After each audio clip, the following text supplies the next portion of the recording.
வணக்கம் மக்களே, இன்றைக்கி ஞாயிற்றுக்கிழமை சஷ்டி விரதத்தோட 5ஆம் நாள். எத்தனை பேர் விரதம் இருக்கீங்கன்னு கேட்டதுக்கு நிறைய பேர் ரெட் டாட்டின் கொடுத்துருந்தீங்க.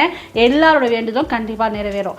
எப்படி கேட்கணும்னா, முருகர்கிட்ட நடக்குமா கிடைக்குமான்னு சந்தேகத்தோட விரதம் இருக்காமல் கிடைக்கும்ன்ற நம்பிக்கையோடு இருங்க.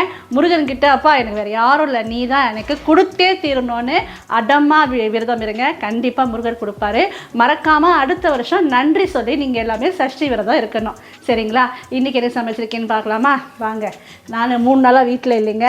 பலகாரம் கொடுக்கறதுக்கு வேலூர் போயிருந்தேன். அப்புறம் பங்கார்பேட்டில் ஒரு கல்யாணம், அதுக்கும் போயிருந்தேன்னா என் மருமக தான் சமைச்சாங்க. நீங்களும் அதுக்கு ஆதரவு கொடுத்து நிறைய பேர் லைக் பண்ணி கமெண்ட் போட்டிருந்தீங்க. ரொம்ப ரொம்ப தேங்க்ஸுங்க. இன்றைக்கி என்ன சமைச்சிருக்கேன்னு பார்க்கலாம். ஃப்ரைட் ரைஸ் தாங்க. என்னம்மா அடிக்கடி ஃப்ரைட் ரைஸ்ன்னு கேட்காதீங்க. காய்கறிகள் நிறையா வாங்கிட்டு போட்டார் கோயம்பேடுலேருந்து. மழைக்கு அதுக்கும் கெட்டு போயிடுதுங்க சீக்கிரம்.